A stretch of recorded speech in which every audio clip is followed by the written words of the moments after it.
You're listening to the Board Game Snobs podcast, a ridiculous podcast with ridiculous hosts that discuss ridiculous things. And any mention of board games is purely coincidental. And so, without further ado, and with a heavy dollop of shame and embarrassment on my part, I give you the Board Game Snobs.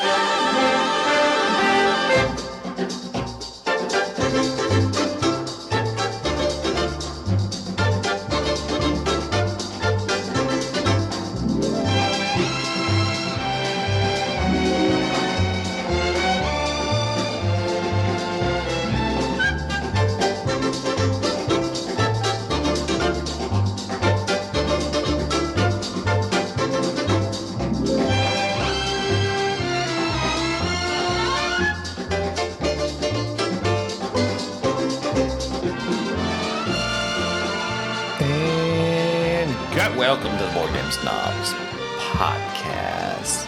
This is the podcast that's, I guess, adjacent to board games. We talk about board games. Sometimes we do, sometimes we don't. This episode, we're going to be talking about a particular designer of board games, but with me being Jerry, is Gabi. Hello. And his dear friend. I'm not going to lie, you kind of messed up the flow because you always say the star of the show. Well, everybody knows I'm the star of the show. Yeah, but it's if you have to tell people you're a star, you're not really a star. People know. Okay. They just know. They listen to the show. They listen to the show when they know, going with the flow. That's what I'm saying is so. Man has hot bars. You can do everything like Jackson Bow. Look at me go. Bah! I didn't mean that last one. It just came out. You remember Bo Jackson? I do. Enrique's never heard of Bo Jackson. He was a baseball player, wasn't he? Baseball/football. He excelled at both. Did he excel at football? He was fantastic at football until he broke his leg. Oh, it happens. What happened to Bo? He broke his leg. That's it? Bo knows. You remember that? I know that. No one knows that. A lot of people know that. Everyone listening to this podcast will say, hey, yeah, we remember that. They'll email in by the droves. There's middle-aged men everywhere. Yeah, Bo does know. From our fantasy football league going, oh, yeah, Bo. Anyways, are you talking about Bo Burnham? No, Bo. Bo who? Listen, you're not hip enough. Of course I'm not hip enough. That's why I'm asking, who's Bo? He was a baseball/football player that was great. Okay. And you didn't watch sports because you're not athletic. Well, yeah, look at me. You play darts and you bowl. Bowl knows. Okay, that was... Y'all both did the same noise. He copied you. You did it first. He copied you. Well, it's because he didn't want to laugh into the mic, so I just do. I appreciate that. That's nice. I'm glad you didn't blow out my earphones and... And besides, it was a chuckle. It was chuckle worthy. Plus, your joke wasn't that funny. It was not. It was chuckle worthy. Well, that's a chuckle to us. It was a chuckle. For me, a chuckle's like. Well, yeah, you Jabba the Hutt it. Oh yeah. Why is it? Oh, it's got to be fat jokes. It wasn't a fat joke. That was a reference to Jabba's laugh. No. Who else laughs like Jabba? Who else? That's it. That's a chuckle. Well, there it is. That's a chuckle. Enrique chuckle. That's fake. Chucklefish. Oh, I can't. That's the only thing I can't fake is a chuckle. What can you fake? That's the only thing you can't fake? Interest. Launch a rocket. Can you fake being a rocket scientist? Moon landing. Fake. Are you Kubrick? I don't even think I've practiced that one yet. Just tell us a lie. Lie to us. Just lie. Now lie. Convincingly. No. A lie. I can't lie to someone. You can't. I can't fabricate like just a conversation. An emotion, on the other hand, I could probably fabricate. Do you even know what emotions are? A little bit, more or less. It's. I don't think you could fabricate anything. Like I know. Fabrication. I can fabricate a cry at least, not on the spot. Do it. Not on the spot. No, okay, so then that's not fabricating. It comes out that's not how it works. I don't think you understand what fabricate means. I guess I don't. It's not material. It's something that you're able just to produce. Can you produce? You should be able to just produce it right now. I can produce just crying. Then do it. Do it. Can you do it? Here he goes. He's taking the headphones off. He's thinking about Old Yeller. I'm just trying to. His kitty cats. Oh, that cat that died. I've never done this in front of people. It's okay. His glasses are coming off. His glasses are off. He's like Pedro Pascal level acting. This is method. It's method acting. He's getting there. He's getting serious. I have never seen this type of facial gestures on this man. I'm trying to do it. I am slightly being moved right now by slightly. You're talking. I'm being moved. Well, we can't have a silent podcast. Yeah, we could. It doesn't really work. Somebody has to describe what you're going through here, Pedro. I guess it's just I don't know. Pascal. Enrique, look at me directly for a photo so I can. Look sad. Look sad, like you're crying into the photo. Not at me. Look intrigued. Look at me.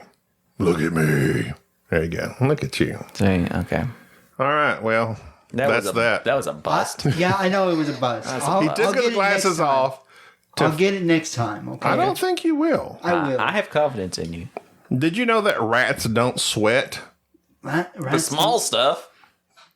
My name's Gummy Baraka. Follow me for more puns. Here we go. That wasn't a pun. I don't know. That's what you say, though. Go ahead. Unlike us, rats don't get sweaty pits, nor do they pant like some other animals. They only have sweat glands on the skin of their paws, which isn't enough to cool them down. Instead, they use their naked tails to help regulate their temperature. They sweat through their tails. Ooh.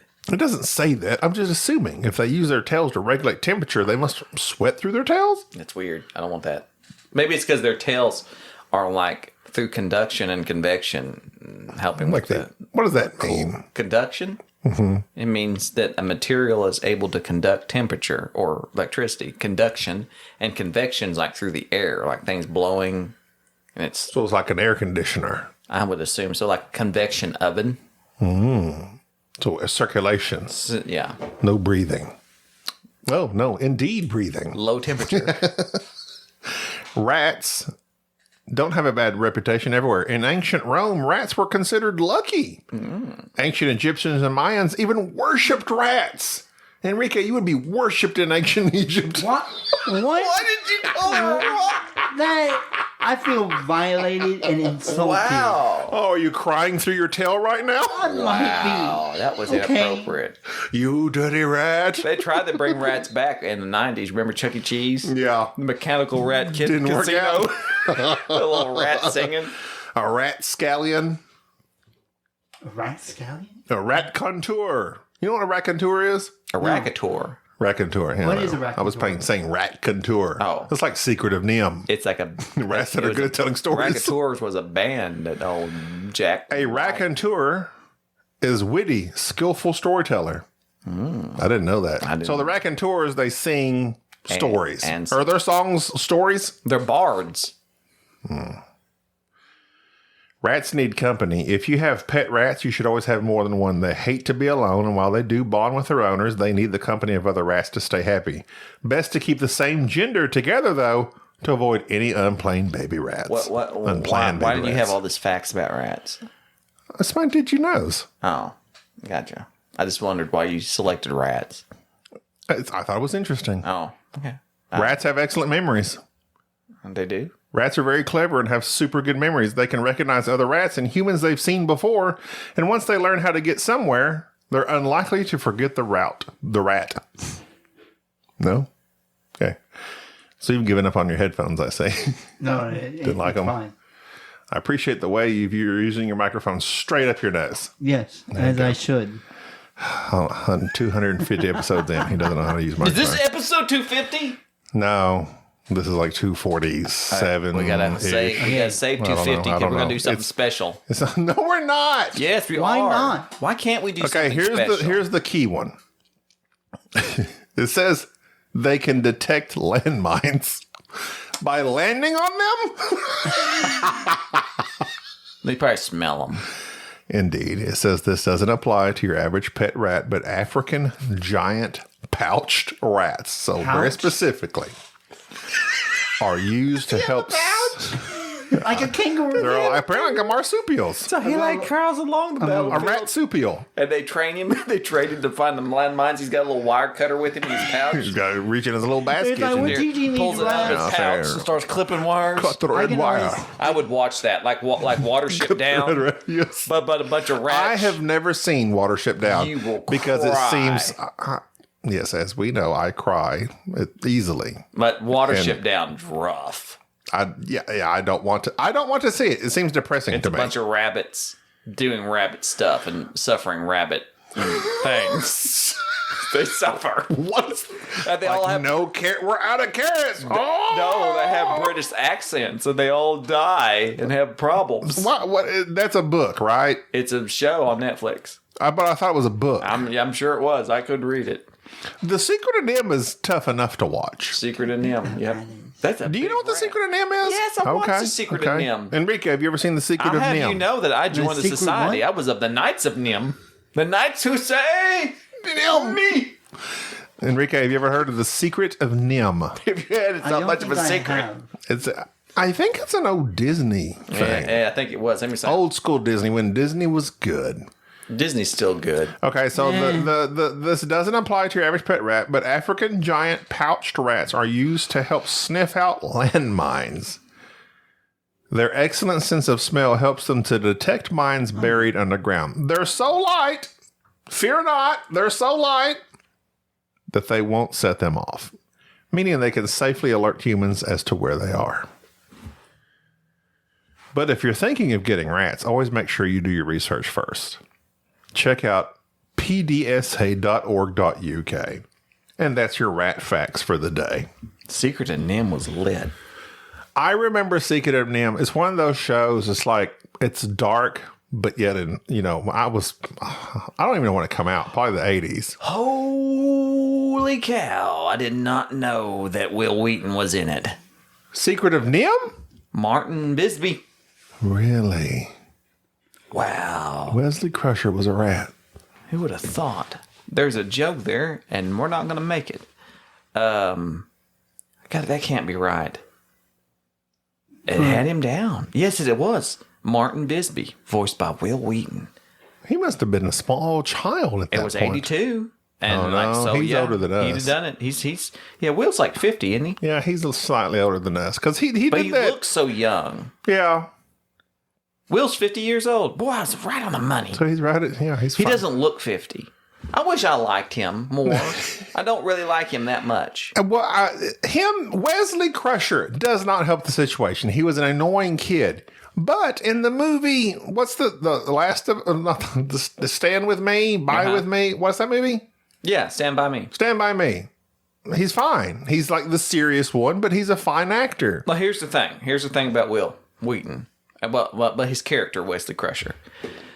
And Wesley hurt him. here's the thing. I was watching the best season of Star Trek Next Generation, I believe, is season 5 or 6. I can't remember. It's been like, that's like the thing. And I recently rewatched that season. What takes place generally? It's the one that has, like, Captain Picard starts wearing that blazer thing. There you go. He's got that. I got you. Patrick Stewart says, hey, I want to look different. And that's why they made that. And then it has that episode where him and that other captain, that alien captain that just speaks in analogies, is on that planet. And they're like, Darmoth on Tanaka. And they have to figure out what they're saying. And it's a great, great episode. Anyways, long story short, the thing with Will Wheaton's character in Next Generation is that they should have progressed him. Like, he was the annoying little kid. He went to Starfleet. He messed up. They should have made him into an adult. They should have brought him back in. And then one of two things should have happened in the final season of Star Trek. Either Wesley gets killed, and they repeat the whole thing where Wesley's father died and Picard brought his body back to Beverly. The last season of Next Generation should have been Picard, Beverly Crusher, having a love interest. Somehow Wesley's on the ship, something happens, Wesley gets killed, and the history repeats itself. That would have been very emotional.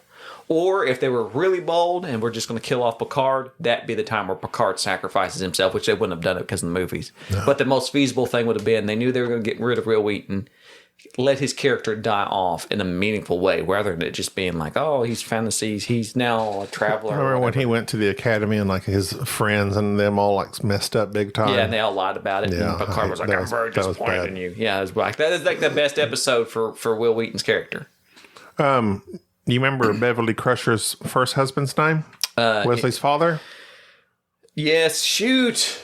Oh, I wish you wouldn't test me with Star Trek things, but I remember she said it several times. I can't remember.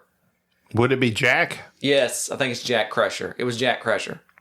Okay, well, we're just going to say. I think it's season 1 she says Jack.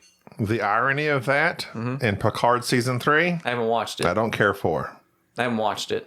But okay. don't spoil it for I'm me, not. 'cause You need to watch season 3. Well, first off, the first season was awful. I completely skipped the second season. The As you should. The third season, I started and I watched the first episode, and it really felt like what it should be. They brought back everybody. I don't like that Brent Spiner comes back, but Picard season 3, I'm 3 episodes in. The third episode's the best. It's interesting. I like it. The next generation is back, baby. that should have been really, to me, what the first season was. Because, look, Picard has a mission. He goes out, and everybody's got older. Everybody's doing other stuff. But here's what I wanted to see. You don't have to get the entire cast together. But, like, LeVar Burton and Michael Dorn already said, yeah, we'll come back. They should have brought them back. Jonathan Frakes ain't doing nothing. They could have dragged everybody back. He's probably the most busy. He's a director. I know, but I mean, like, in terms of Star Trek. But another thing is, why don't you bring back the other beloved characters? Like, Chief O'Brien needs to be in there. That's the greatest character in Star Trek. They brought back 7 of 9 because that's Jerry Ryan. I mean, that's the Sounders. Tasha Yar was apparently upset she wasn't brought back. And I wanted to say, you're dead. Well, they've cloned. Well, so's Data. They keep bringing back Brent. Yeah, but he's a figment. They keep bringing back Brent. Brent Spiner keeps coming back. I'm saying that Tasha Yar and her character, there could have been things that they could have done. Oh, yeah. But anyways. They cloned her with the Romulan version. Mm-hmm. We're going really deep in the weeds. They brought her back as Ellen DeGeneres, the Romulan. That's all what right. you look like. So you look like Ellen DeGeneres. Now that we've lost all our listeners on our Star Trek Next Generation talk. I guarantee you all of our listeners are like in rapt attention right now. I doubt it. Raptor attention. They love Enrique's looking at me strangely. Enrique doesn't watch Star Trek. He's leering at me through the side of his eyes. I will say that in terms of Star Trek and Star Wars, I've often said that I tend to lean more towards Star Trek for some reason. And I don't know why, because the quality of it, I think I like the idea of Star Trek, even though I will arguably say that a lot of Star Wars stuff tends to be better produced. Well, it's a whole discussion. You're talking about a difference in TV shows versus movies. Well, there's been movies. There's been more Star Trek. But here's the thing with the movies, and this is what my issue has been up until J.J. Abrams made an action-packed movie that was an actual movie with Captain Kirk being able to produce action moves. The movies were just elongated TV shows. Yeah. And you have these old actors that they can't do any action. Which Star Trek isn't necessarily an action show. It's a cerebral show. But they relied on knowing the characters. You laugh at what Spock says when he's talking to Bones, and Bones back to Spock, and Jim's being, a fiery captain, not going by the rules and breaking the law, and he's a loose cannon, and Beverly Crusher, you get all this. But J.J. Abrams made a movie for the modern age with the modern actors portraying old characters. That's why the first one was fantastic. It's pretty good. Kind of lost its way with 2 and 3. 3, I hated 3. Star Trek Beyond, did not like that at all. We're getting really deep in the weeds here. I'm going to pull in Enrique. What are we going to talk about today, Jerry? Wait a minute. You didn't finish your thought. What was it? You just talking about Star Trek. Finish it. So Star Wars is movies aimed specifically at more action-packed. Space wars, ships shooting each other, fighting, guns, lasers, sabers. Right. Star Trek is more cerebral. Right. It's more of, this is a potential future where mankind has overcome their problems and they are able to negotiate with aliens, blah, blah, blah. Okay, so what's how your can point? we deal with these in a cerebral manner? So you have Star Trek where it's like, let's think this through. Star Wars, Han Solo shoots first. Okay. So that's the difference in your movie styles. This is my thing. People act like you can't do both. Star Wars or Star Trek. I freaking love both. Oh, yeah. I grew up on both. I grew up on Star Trek. I grew up on Star Wars. I can appreciate them for what they are. Mm-hmm. The Star Wars movies are vastly superior to the Star Trek movies. Star Trek has 3 good movies. I don't. Okay, I'm not. Oh, hold on. I'm going to piss a lot of people off right here. Name them. I don't like Wrath of Khan. Okay. 4 and 6. So you're The Voyage Home and Undiscovered Country. okay. My favorite is Undiscovered Country. And then Star Trek 1 of the reboots. The Generation one. I don't know. The very first one. Oh, now you're going into the Star Trek Generations. Yeah, all the Star Trek movies. Out of the Next Generation movies? All of them. I think I liked only the one where Zephyr Cochrane First discovered Contact. warp. First I Contact. liked that one. Okay, that's the best one. The rest were garbage. Okay. Well, all right. First off, Wrath of Khan is really good. The first Star Trek movie, the motion picture was trippy. It was an acid trip, so I understand that. But you cannot James Horner and those horns and that Wrath of Khan. Yeah, that was great. I even really liked The Search for Spock. I got into that because it was emotional because that was, Spock dead. He's dead. And then here's this other thing. He's dead, Jim. Undiscovered Country. I watched that so much. That was like primo. Plumber. Yeah. Yes, and that's Shakespeare. I love the fact that they're insinuating like Shakespeare was in its original Klingon. I love that. He kicks that alien in the knee. Yes. The original Next Generation movie was the first Generations where Kirk meets Picard. Whoopi Goldberg. That's kind of First Contact was awesome. First Contact was good. Insurrection was kind of blah. The last one The clone Picard. Tom Hardy. Yeah. Nemesis. Tom Hardy being the Nemesis. That was close. Data dies. That was pretty good. So that's good. And the new ones, I did like the original new one, the reboot of it. I'm really sad that, and to your point, I'd like to point out that there's been more better Star Wars, Star Trek movies than there have been Star Wars movies. So I guess if you go by that, you would go 2, 4, and 6. There's been more, yeah. The Generations, you got First Contact, so that's 4. And 5. And then it's 5 good movies. Name me 5 good Star Wars movies. Well, the first 3. Okay. I got you. There you go. Rogue One. Force Awakens. Rogue One and maybe Force I liked Awakens. Solo. I liked here's Solo. the thing. Solo had a chance.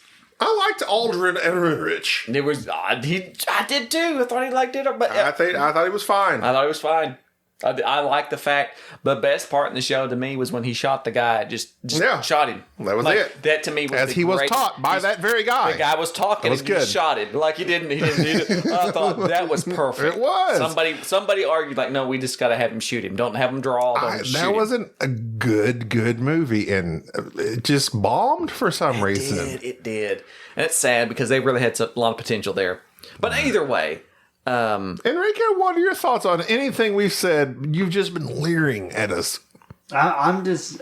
Use your microphone. Point. You can point it towards your mouth. That's the point of a podcast. I know. It's a talking to the microphone. It's There you literally go. the Look at you. foundation. He's figuring it out. Go ahead. Hey, can I ask you one question real fast? Have you watched the season 3 of Mandalorian yet? The first episode? Not yet. Okay, you need to watch it tonight. Okay. Because we're going to talk about it tomorrow. I've watched it.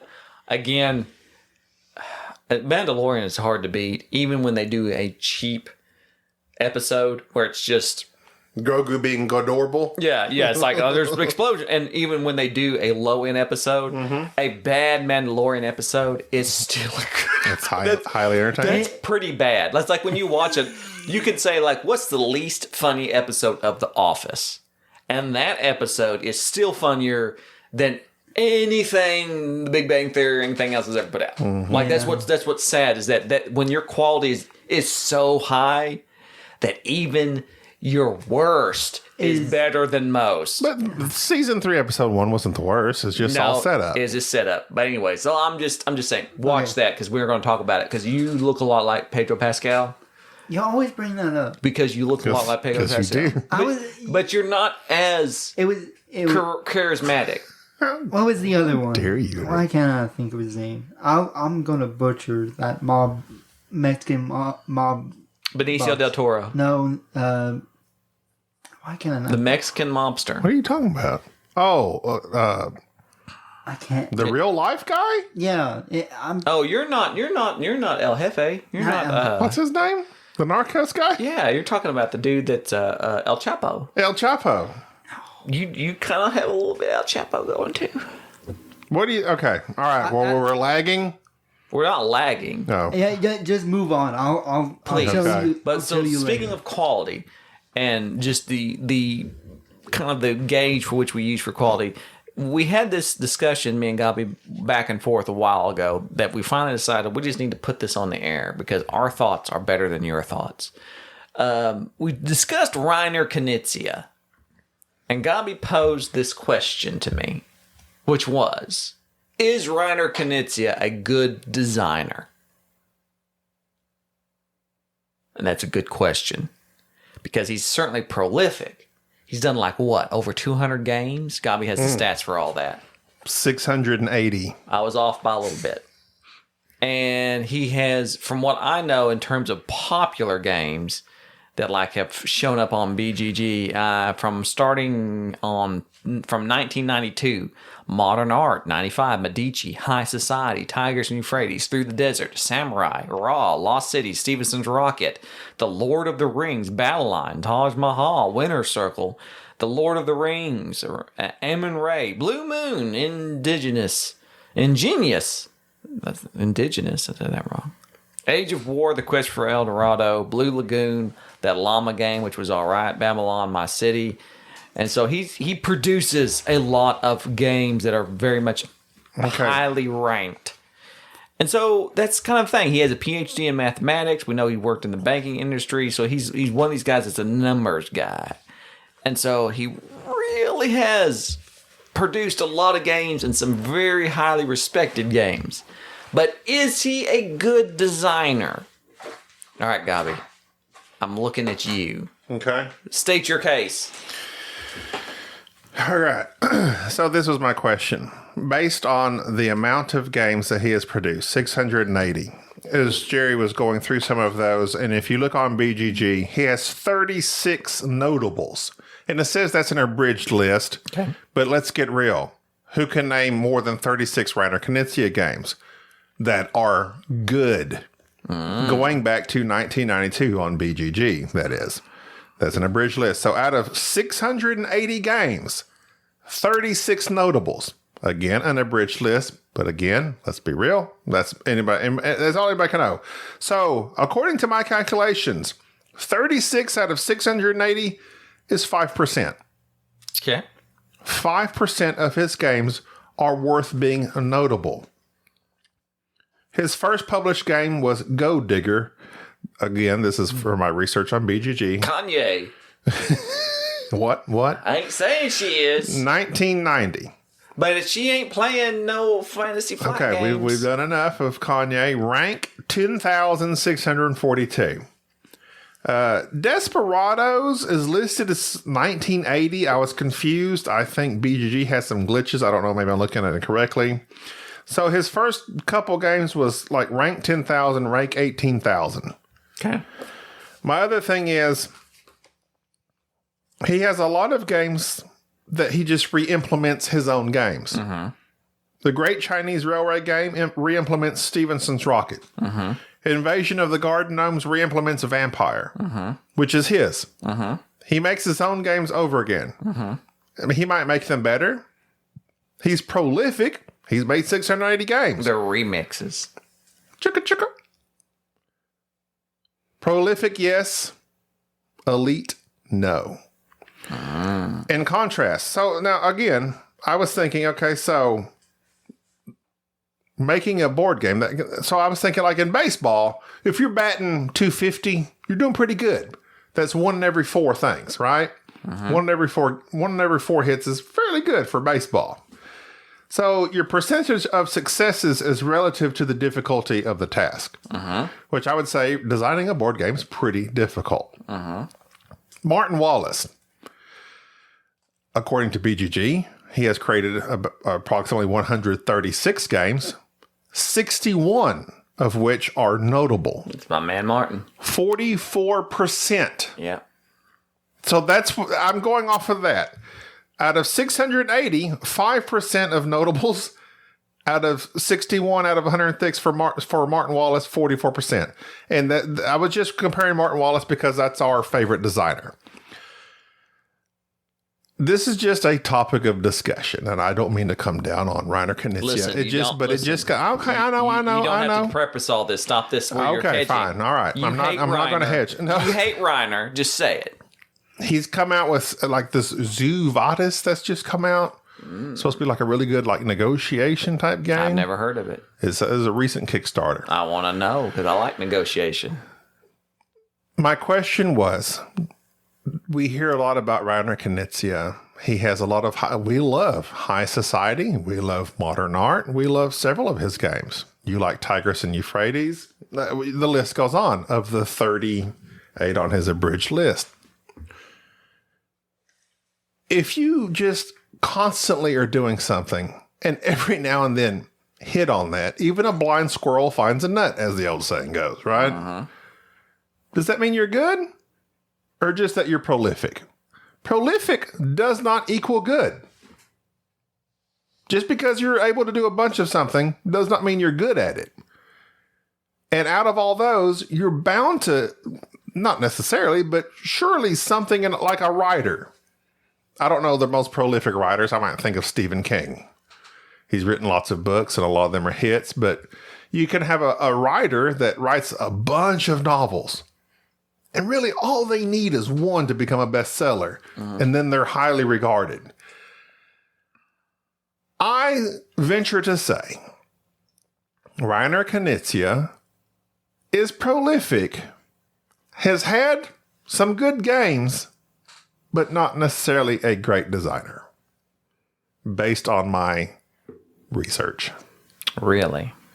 So so when you say he's not a great designer, well, then we get it. That's what I'm saying. So if you've made that many games, and this amount of them are great, well, that's the whole discussion. Is he good? How many games do you need to have out of how many you've made would you be considered good? Well, that's a good, like I said, that's an interesting question because I like that you're doing the percentile with Martin Wallace. And I would argue, of course, that Martin Wallace, in my opinion, of course, is probably the best designer around. And just simply because of the fact that a lot of his games are variable, they're different. Okay, so I get that. And I will say that Reiner Knizia certainly does have his own style and that he does re-implement things over and over and over and over and over. So if you're just going by this arbitrary list, which has been frowned upon here a lot lately when you go by BGG because of the whole controversy that's taken place with Brass, another Martin Wallace game, recently becoming number 1, and Gloomhaven getting review bombed and things of that nature, and the craziness that happens with these types of lists, which is why I've been saying for the longest time they just need to do like the Oscars or anything else, have a bunch of notable podcasters and people in the industry be the ones that vote on this stuff, and then you have a People's Choice thing, kind of like Rotten Tomato, whatever. But either way, my point being is that I think that the fact that Reiner makes so many games, and a lot of those games are generic, I wouldn't hold that necessarily against him. Because I think that Reiner has fallen into the trap.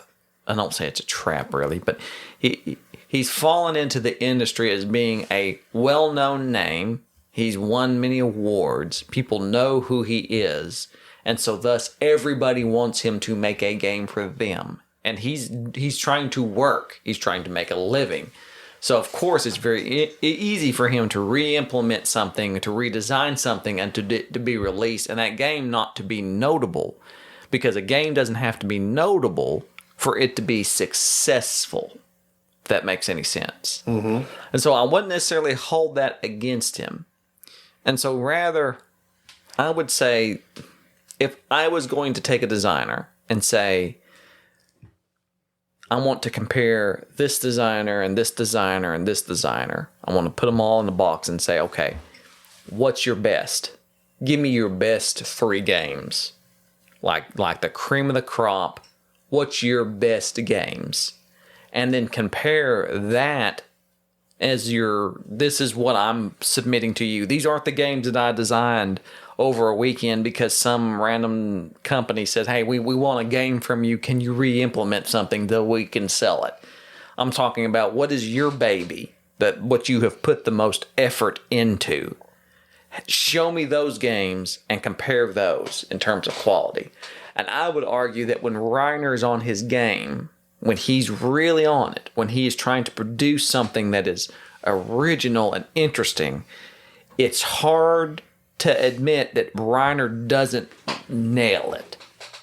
Like his top games would rival the top games of other designers. And I think that would be a more accurate way of determining if he's a good designer, if you know what I mean, rather than by a percentile. But I like the idea that, because, I mean, who's to say that Martin Wallace, if he produced 600 games, that his percentile rating of notable games wouldn't drop significantly, simply because I can't imagine. I mean, the idea of producing one game to a layperson is insurmountable. We see how many Kickstarters fail, but the fact that you produce 600 games and you've got a certain percentile, 40 or 50 of them that are notable or whatever it might be, that's just insane to me. At some point, you'd have to fall into complacency, and a lot of these games just be reprints and redos anyways. So, I don't know. Well, to that effect, just being straight stats, to be my own devil's advocate along your lines, Matt Leacock. Right. We've talked a lot about Matt Leacock. He's made Pandemic. He's basically just made Pandemic over and over and over and over again. All of them could probably be considered successes. You got all the Pandemics, the Pandemic Legacies. You've got the Forbidden Islands, the Forbidden Desert, now Forbidden Jungle. You got the Forbidden Skies, not a big hit. But everything else is just a reskin. Mm-hmm. But according to the straight statistics on BGG, those would be considered all successes probably. But that's deceiving. So that's just saying the statistics can be skewed. So when I'm looking at Reiner Knizia has made 680 games. Of those, this amount is notable. But other people may have a better hit rate, but that's because they're just basically making the same game over and over again. True. And so and that's a good point with Leacock. I would say that I would almost wrap all of his hits regarding Pandemic because they are very much the same. All of your Pandemic maybe I would isolate out Pandemic Legacy, but Pandemic Legacy. But I would pile in on Pandemic with the Rome game and all these other iterations of it, and just throw them all into one. So really, if you're Matt Leacock and they go, "What's your biggest hit?" and he goes, "Pandemic," and all the little things that are connected to it, all these other variations, and Pandemic Legacy, would you call him a good designer? I got 2.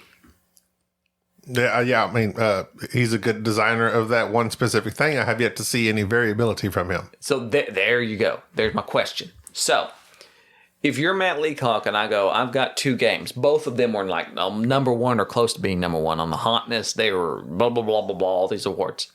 Like Pandemic Legacy, both of those games, if you want to argue it, they changed the industry. Mm-hmm. Pandemic, in terms of co-op, shoot, I hate co-op games. I have Pandemic. Mm-hmm. Well, I don't like legacy games that much. We play Pandemic. I mean, but it's hard to argue that those weren't 2 of the most influential games. So let's just say that he just made just those 2 games. That would be hard to argue that he is not a good designer. To your point of, is he good just in that realm? Well, that's like saying that I'm Steven Spielberg. Am I a good director?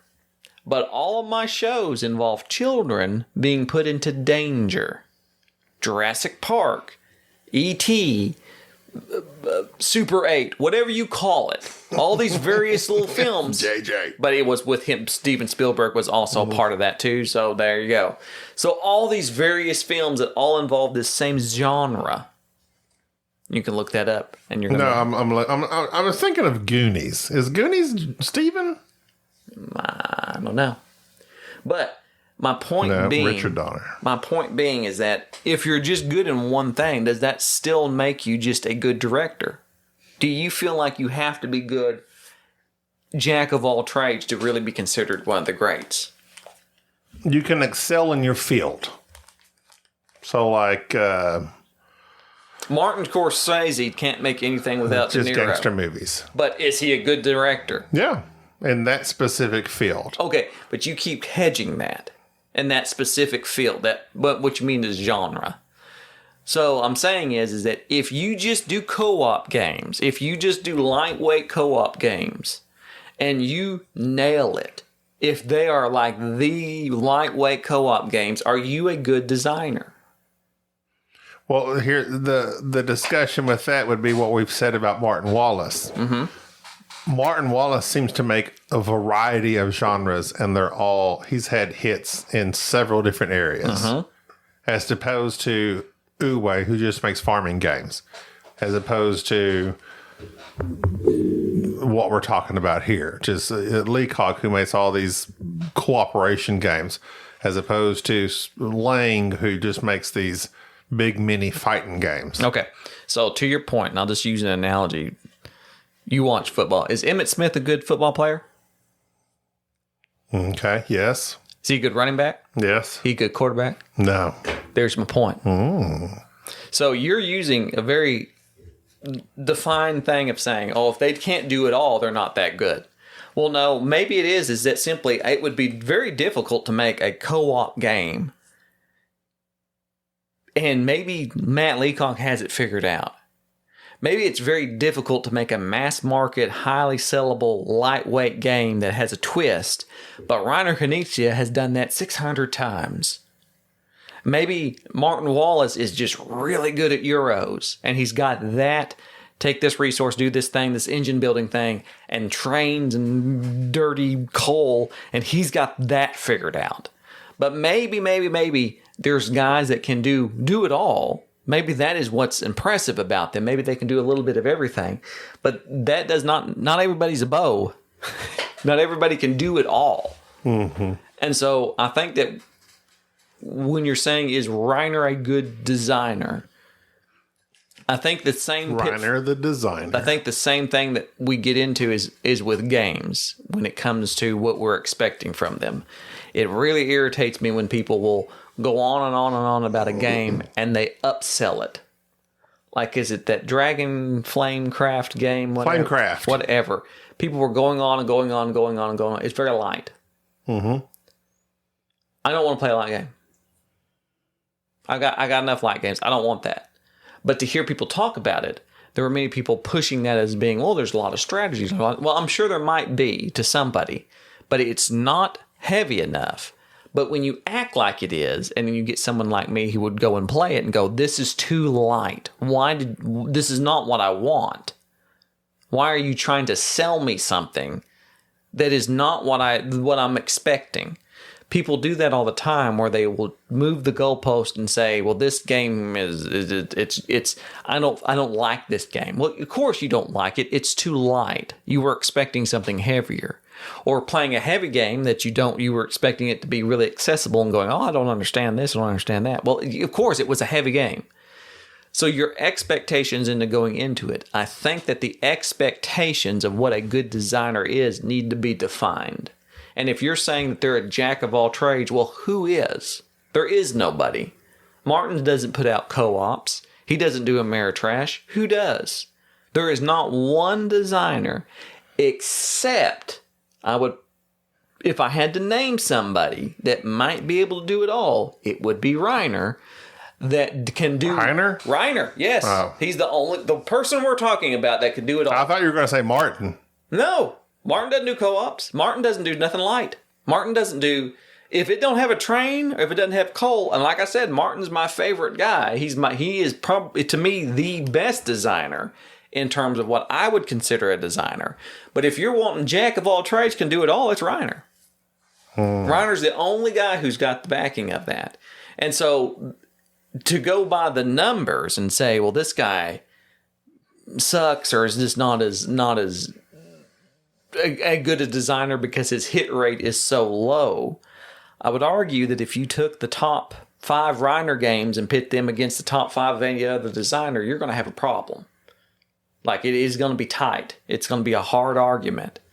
And so it just really depends on people's perception of what you think a board game designer should be. All right, here, and I'll use this as an example. I think in terms of family level children's games that I've played with my kids, the best, the most just spot on, this should be in everybody's collection is Core Quest. Now, is Dan Hughes a great designer? No, Dan's just some no, don't be ridiculous. I mean, but his first outing, he took everything he knew and he nailed it. From the little MP3 little readings that they do of the voices before each little mission and the little mechanics with it, it is exactly what you want a family game to be. He's done one of those and he nailed it. He's 1 for 1. So he's a one-hit wonder. Batting 1,000. He's one-hit wonder in my book. And so if you were to look at that and go, if Dan Hughes never makes another game ever again, and they look back over the years and finally go, okay, what's the best family game? And go, it's Core Quest, and this Kickstarter this guy did, and this is everything that they did, and you can make your own people, and blah blah blah blah. That, would he still be a good designer, even though he knocked it out of the park? He was a one-hit wonder one time. Enrique? I'm just saying. So is there a potential for this Rudy effect? I'll say yes. Dan Hughes, my primary guest host. Yes, he's a good designer. Love you, Dan. Enrique, you didn't even play the game. You don't even know. I have not played the game. I am not the one playing the game. I'm just saying, is there a potential for someone to do a Rudy, to put me in the game coach, and just have that? Because that to me is what it was. So I'm pretty sure if you lock Dan Hughes in a room and say, Dan, this is your full-time job, you've got to design children's games from here on out. Just start cranking them out. Every year we need a new game. I made you a mixtape coming up next. At some point, you're going to have a degradation of quality in what you're producing. Like, you just cannot keep it up, I don't think. It would just be insanely hard. Tell that to Christopher Nolan. What do you mean? Like his movies? Because you don't produce that many movies. Well, they're all good, though. High quality. I think you can maintain a standard. That's like saying if you make one big hit, you can't make another. That's not what I'm saying. I'm saying is that if it is factual that if you're forced to make something at a certain rate, you lose quality. Nolan Ryan, I love that guy. Great pitcher. Christopher Nolan. I was just thinking of Nolan Ryan. Do you remember the restaurant? Nolan Ryan actually produced at a high value for a long time. Here's the thing about Nolan Ryan, though. He had the best restaurant. Do you ever eat at Ryan's? I have not. That's a great restaurant. Wait, Ryan's Cafeteria? Yes. Is that him? I'm pretty sure. Wow. Wait a minute. That is a good buffet. Ryan's has not been it's a buffet along the lines of Golden Corral, etc. Ryan's Cafeteria. Look it up. Make sure it is. Ryan's Cafeteria. Who owns that? Ryan's Cafeteria. Please be Nolan Ryan. Ryan's buffet. I just said that like I knew for a fact. You did say that real fast. That's a great. Oh, and my phone's dead. I was operating on 1%. All right, I'm pretty sure. So we're just gonna go by that. But my point is that at some point you're going to degrade the quality of what you're putting out. Like it's just not. It's just like a TV show that's been on for 10 seasons. Right. It's just not going to happen. And so Christopher Nolan is putting out just a very few videos at a time, very few movies at a time. So, of course, what he's putting out is going to be of a certain quality. He's not having to produce something constantly. So I don't think it's fair to compare when you've got these actors or directors that have been going on for a long time that continually produce something. I think at some point in time you're going to say, though, that they've degraded, like it's not the same. So that was what I would say about Reiner. The fact that he's produced that much and he continues to produce that much alone makes him a very notable designer. He is notable. And well, when you say notable, I don't think you know what that means. You just said it. I repeated you. No, you said everyone knows Reiner. I know, but is he good? I think you just answered that question. What? What did I say? He's good. That's basically what you said. No, you don't even. You spoke for like 20 minutes straight. You don't even listen. What you said was, yeah, he's good. You don't even know. You're not even listening. You said he's just notable. You just said it right before I did. He's notable. He's of note. Right. So do you, I don't think you're getting the point. One is able to note him. Do you think that means good? Notable? Mm-hmm. No. But he's notable. It's confusing, guy. Oh, sorry. I cut you off, Enrique. Because you haven't said anything for the last 30 minutes because, well, Jerry's been talking. That's good. You guys were getting into it. Don't worry about it. We weren't getting into it. We're having a discussion. Oh, There's a difference between discussions and getting into it. Well, I combine the two. It's context. And it's not that I came out and said, I don't think Reiner can... Well, I did, actually. But based on the statistics I was looking at, is he good based on the hits versus the misses? But just the hits should count for something, is what Jerry says. Right. Yeah, it should count as something because he's produced so much of it. Out of, 700 games, he has a few hits. It's good. So he is a good designer. Apparently so. No, I'm asking you, do you think he's a good designer? The game, I thoroughly enjoy his You're not games. answering the question. Is he a good designer? It's not that easy to answer from this whole discussion. It's more than is he good, because the games he has produced that we thoroughly enjoy, those are good games. Mm-hmm. Is he a good designer in regards to those games? Yes. Out of the other 650 he's produced, no. That doesn't make a bit of sense. So you're saying... I know, that's what I'm saying. I really don't have a dog in this fight. I just thought it was an interesting discussion of this guy that's produced this vast amount of games, of which, realistically, a small portion have hit with audiences. Is he good at what he does? And that's what I'm saying. That's why I made that statement earlier about it depends on what field you are in, the successes versus the failures. Baseball, 1 in every 4 is good. Golfing, if you missed a ball, you're in big trouble. Like, that's not good because the difficulty, you're hitting a ball that's sitting still. Is it good? Is it easy to hit it straight? No. That's like writing books, directing movies. Every field you're in is different. So that the context of whatever you're doing affects whether or not you are successful or not, and the amount of in your output.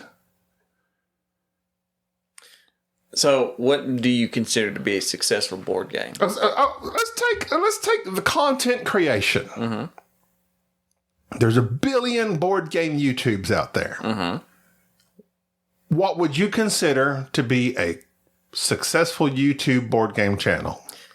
I have a definition of that. Okay, go ahead. But I'd be interested in what your definition is of it. I would say if I saw myself and I'm putting down content and I saw myself, that's very broad. I chose a poor example.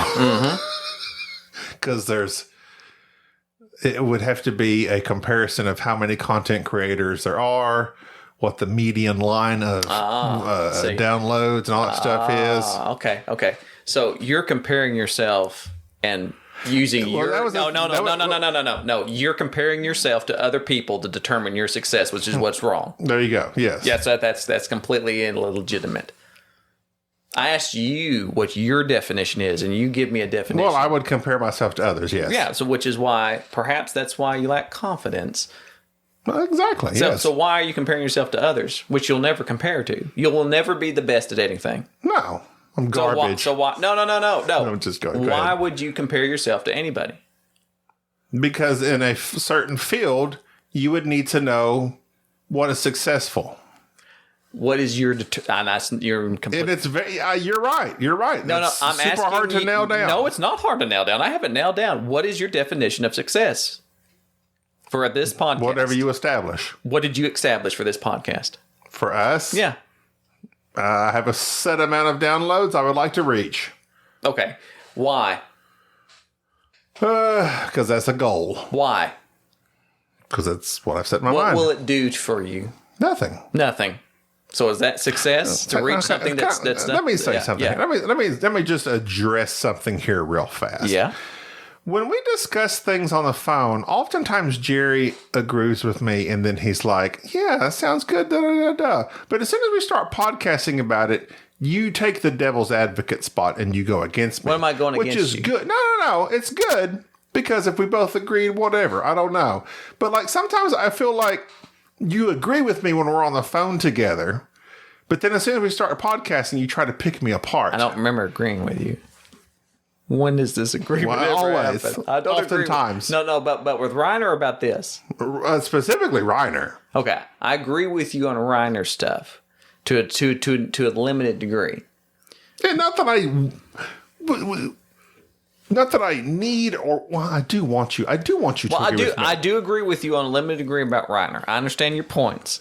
I'm just saying is that to me, this idea, and this is what I'm trying to explore, this idea of what success is. No, that's a different topic. No, it's not. It's the same. It's exactly the same. You're trying to determine if Reiner is a good designer. Thus, Right, but when we were having this, we had this success discussion. We were discussing entertainment versus talent. correct. Okay. So, is he a good designer?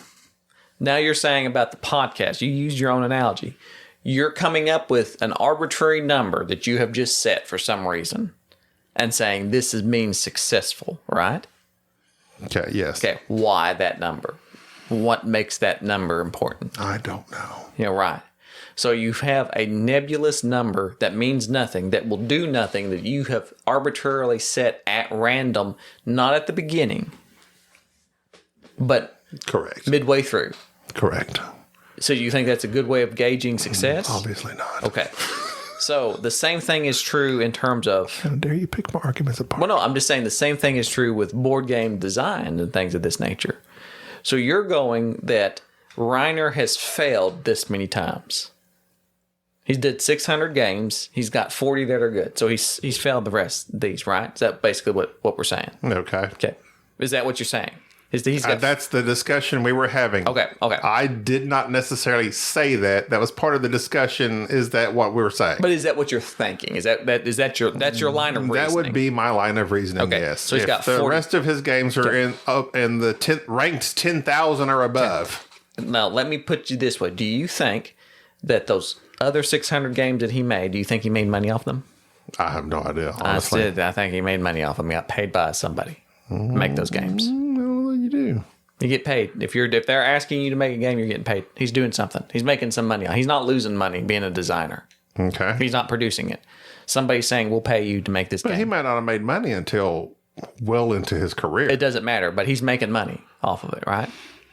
I know nothing about board game design well, and the money you make off of that. He does it full time as a living. He worked in the banking. Since when? Since the 90s. So he was a banker. Now he has a PhD in mathematics. He has a history of banking in the banking industry, and he does board games full time. Logically, he's making money, right? Or he would be doing something else. Okay. Okay, don't act like, okay, obviously. So the fact is that if he's making... I can say okay if I want to say okay. If he's making this, so he's making money, right? I would assume so. Okay. So, is he successful? Does success equal making money? If you're doing it for a living, wouldn't you say? If you're doing it for a living and you're able to live, yes. So he's successful in that part. So he's doing that. But let's say that he didn't release those games. He made no money off them. He designed them, realized they're not that great, didn't release them, didn't make any money off of them. And he only released the 40 that are quote unquote notable. Is he successful? Because he's only released 40 and they've all been notable. Is he successful? I suppose so. No. Yes or no? Here's By the your thing. own strength. No, use your own logic. Well, Use your own hold logic. on, but it doesn't apply. That's why I'm saying it is nebulous. That's like saying take this character, take Katie Sackhoff. Is she successful? She's had no big hits, but she's had steady work. What is success in that regard?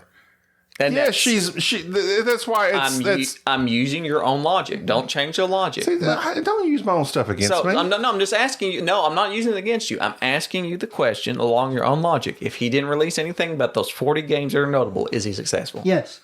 Thank you. So he's successful. So, is he successful? Yes or no? Yes. Okay. So, what's the difference?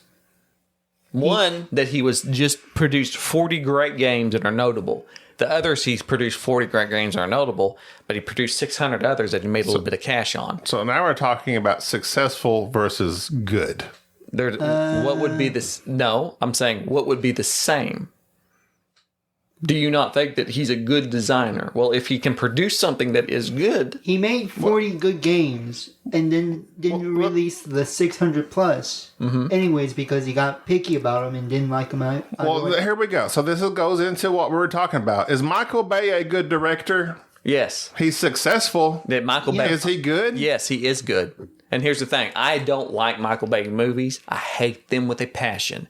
But for what he does, for what he knows, what he's making movies for teenage boys, he's said that out loud. He's just making explosions and things. He's good. He knows what he puts out. And if he said this, he's targeting teenage boys, then he's targeting. What? Now, Yeah, he said that. don't take that out of context. Okay. Yeah, please. But he is targeting a group of people that are coming to watch his movie. Right. And is making money and getting a lot of viewership off of it. He's doing. But if you were to make a what's the mountain with the faces on it? Mount Rushmore. If you were to make a Mount Rushmore of directors, he would never be near the top 4. Why would you say that? Because you got Steven Spielberg, Well, you got Scorsese, you got all these actors that are unanimously revered as good. Would you like to know who's in the top 4 directors who've made the most money? Well, that's the difference. Michael Bay. No, that's what I'm talking about. Okay. We're talking about success versus good. Okay, who determines what's good though? There you go. the people. Well, that's what I'm saying. Exactly. The Transformers movies are highly regarded as garbage, except for the first one. But they're successful. But they're in terms super of monetary. successful. So That's why this was a interesting topic to us. That's the thing. What is it? What is it? Jamie Stegmaier. We don't like any of his games other than Viticulture. Okay. Are they successful? Good Lord, yes. Yeah. Is he good? A good designer, I'd say no, but he is successful. So, how do you determine good in terms of board games? I don't know. I don't know. What makes a good board game? It would be a game by game decision. That's all it can boil down to me. No. You just, what qualities make a good board game? That's all you got to do. Well, go ahead, Enrique. Enrique often speaks wisely when I cannot. Mechanics mainly. Mechanisms. Off of his side note, artwork, because a lot of people can. Disagree. Can you I don't know why he. Anyways. Speak, Enrique. But yeah, a artwork, a lot of it's just a presentation of it. Presentation, thank you. Mechanics, presentation, theme, and that's also That's all the same thing. But I get what you're saying. yeah, you're right. I don't know what I'm thinking. But to his point, you know what you like, what makes a good board game. It's easy to list that and then to look at the games that are out there and go, this obviously to some degree fits this. So this must even subjectively. Well, that's like, so you take movies and you say, oh, they have this check, they have this check, they have this check. That's why lots of people, that's why Hollywood makes the same movies over and over. Some hit, some don't. What makes it hit? What makes it don't? That's the tough part. That's what makes, why do we like this game by this designer and we don't like this game by the same designer when they're the same thing? What makes Pandemic really good when Pandemic Legacy Season 0 wasn't as good to us? Because there's slight alterations in whatever. I don't know. It's I don't know. You're right. You don't know. I don't know. But you're getting down. I'm digressing. You're getting down into the weeds about something regarding what is successful and what is good. Yeah. So what makes a good board game? You know what makes a good board game. Why are you acting like you don't know? Like you know what's a good board game. If I ask you what a good board game is, name one. Brass Birmingham. Okay, there you go. You know what makes Brass Birmingham a good game, right? Yes. Okay. So if you piece together what makes something good, and you know this is a good board game, and apparently the vast majority of people agree with that. It's number one now, isn't it? So you go by critics, you go by the consensus, you go by what is this thing about what makes this good and what is good about it, and then you kind of piece it together and go, this is what makes a good board game, and you just compare it from that. So, Enrique, you say what makes it good to you? What makes it good to me? Mechanics. A good example, Barrage. We didn't know how to play Barrage when we first played it. But then we progressively got to learn it a little bit more. We played it wrong the first, second, and third time wrong. And then the fourth time, as soon as we learned the mechanic properly for the fourth time, we loved it. And it was greatly theme-based. So we just phenomenally loved it. In me asking you that question, I realized something. I said, what makes Brass Birmingham good to you? So it's a lot of it's subjective. Oh, anything. Well, I know, but that's why this whole conversation, there are objective things about it. You can have a designer that makes horrible games, makes horrible decisions. This game is crap. The art is bad. The mechanisms are bad. Yada, yada, yada. But in most games, a lot of games, whatever, there are games that I'm going to thoroughly enjoy. I liked Wayfarers way more than you. Completely subjective. To me, I might consider Shem Phillips good, right? You can consider Shem Phillips bad. So subjectivity. And that's, to me, where a lot of this gets in the gray area. So you're saying nothing can be considered good because it's subjective? No, I think as I previously said, there are objective things to consider. My God, a lot of it can be subjective, though. Yeah. Art can be subjective. You may hate the art in this game, whereas I think it's really cool. You may hate the rondelle in this game, where I like the rondelle in this game. And couldn't the objective even be... This is a long discussion that accomplishes nothing, is what I'm coming down to. Oh, no, because the objective is Reiner Knizia a good designer? I still don't know. I would still say yes. I don't know. I don't know. That's like saying here's where I get into my own faulty area, is I keep comparing it to other genres, other areas of content creation. Is M. Night Shyamalan a good director? That's a good question. He's had a lot of bombs. He had some classic Yet bombs. he's had an amazing Correct. 2 or 3 movies. Correct. That's why this is. I enjoy this discussion because I enjoy a discussion where ultimately it comes down to the fact I still don't know. Well, here's there can be no. Here's what I find fascinating about this discussion, and what I think is something that everyone should greatly consider who creates content or anything that they do in their life. You can look at how somebody has done something, whether it be board game design or their career, or anything in their life. And you can look back and go, these are your hits and these are your misses.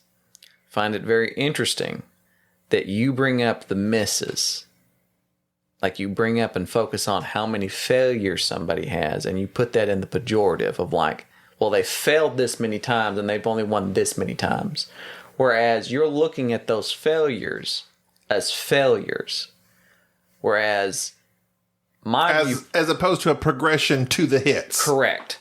As opposed to the progression. Whereas when I see Reiner doing something and it being a reskin and you're like, well, he just reskinned it. Well, I'm thinking, well, no, he dropped the ball and now he's going, I'm going to do it again. He's improving. I'm going to do it again. I'm going to do it again. I'm going to do it again. And eventually he hits on a modern art, which is the titular midweight bidding game.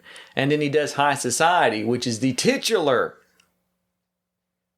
entry-level bidding game.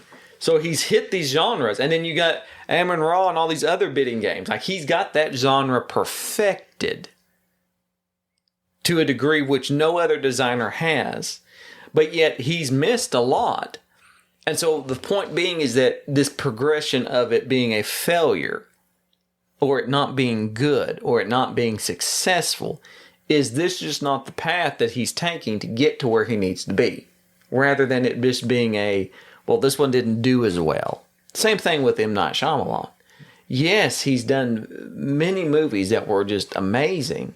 He's had just that many bombs. Who's to say that he's just not finding his way of where he needs to be, and he's trying out things that are new, and he's just missing it? I mean, it's hard to argue when he finds his little niche. He's good there. But yet, here. You want everybody to be jack of all trades, good at everything. Right? That was your line of reasoning earlier, is that they can just do one thing. He just does co-ops, right? Matt Leacock just does co-ops, right? He doesn't do big Euro games, things of that nature. He just does co-ops. He's the M. Night Shyamalan board gaming. He's nailed it. He has his one little thing. He sees pandemic people. That's it. He's got that down. But when he goes outside the box and does anything else, he sucks at it. So you can't have it both ways. You can't hold down the fact that you want everybody to be a jack of all trades, but when they go out and try to do something and suck at it, you can't then go, well, then see, that counts against them. Does that make sense? Yeah. Yeah, like if you want this to be niche and you have your Euro, I mean, right now by your metric, Jason Dinger's the greatest board game designer's ever lived. He's 2 for 2 for you. Indeed. And so I need number 3. That's it. Like that's you can't use that. I mean, there's. It's not my metric. This is simply a topic I thought about. No, it's your line of reasoning though. It's something I thought about. Okay, and I'm going through we're going through for a discussion for the podcast, right? And which is what we're doing. Why are you being so mad? Of course, we're trying to podcast. I'm just saying it's interesting the route people take, and like I said, I find it interesting because we've often gone back and forth about Reiner and Jamie Stegmaier and who's a good designer and what makes a great designer and one-hit wonders, and it's interesting. I find it extremely interesting. Well, you've made some valid points, and I tend to agree with you now that it could. But in the case of M. Night Shyamalan, of course, you're talking about so he started off with great hits, and it's progressively he got worse. Now he seems to be getting better again. It's just a process of artistry. Maybe that's what it is. Maybe board gaming is more of an art than a science. I would believe so, yes. Because, I mean, there's science involved as far as puzzles and what makes this hit, what makes that hit, and math. There's obviously math involved. Mm-hmm. That's not art, it's math. The art would be making these things interweave together into a way that's pleasing to people to enjoy. Which would make it hard to be objective about exactly what's good and bad. I mean, you could objectively come to this is a functional board game because it doesn't commit these sins that the industry has said you shouldn't do. But at the same time, there are going to be games that just really speak differently to certain people, and you truly don't understand why. Like, I don't understand why people like Splendor. I don't understand why people like some of these other games that are super popular. I'll never understand. Like, there are just certain ones that just I don't get it. Why is this such a great game? Why is this held in such regard? Well, subjectively, it could be that it just simply speaks to somebody else. But I think overall, in terms of what is good, if I had to define it, what makes a good designer is somebody who contributes to the overall board game industry and community. And I think that anybody can do that. And so in that regard, I would have to backtrack and digress a little bit and say that possibly Dan Hughes is a good designer because he certainly has contributed. And I'd say certainly Reiner is, and even Jamie Stegmaier to a degree. I think you reach a point that even though I might not appreciate your board game as a work of art, I can appreciate your contribution to the field. Milieu. Milieu. All right. Well, I think that's been a discussion. You may have to cut that because I think I said that Dan was a good designer. Oh, you did. I think I may have said Jamie was a good designer. You did say Jamie was a good designer. Oh, God. All right. Well, that's been our discussion. My little punk. Reach your own conclusions. What do you think? No, Email us at boardgamesnobs@gmail.com. Don't reach your own conclusions. You agree with us or you don't. Rate and review us on Apple Podcasts, on Spotify, whatever platform you listen on. Spotify. Join our Facebook group. Join our Discord. We got to overtake Joe Rogan. Links in the show notes. That's going to do it for this episode. I'm Gabi. This is Jerry. Thank you for tolerating this episode of the Board Game Snobs. Stay classy.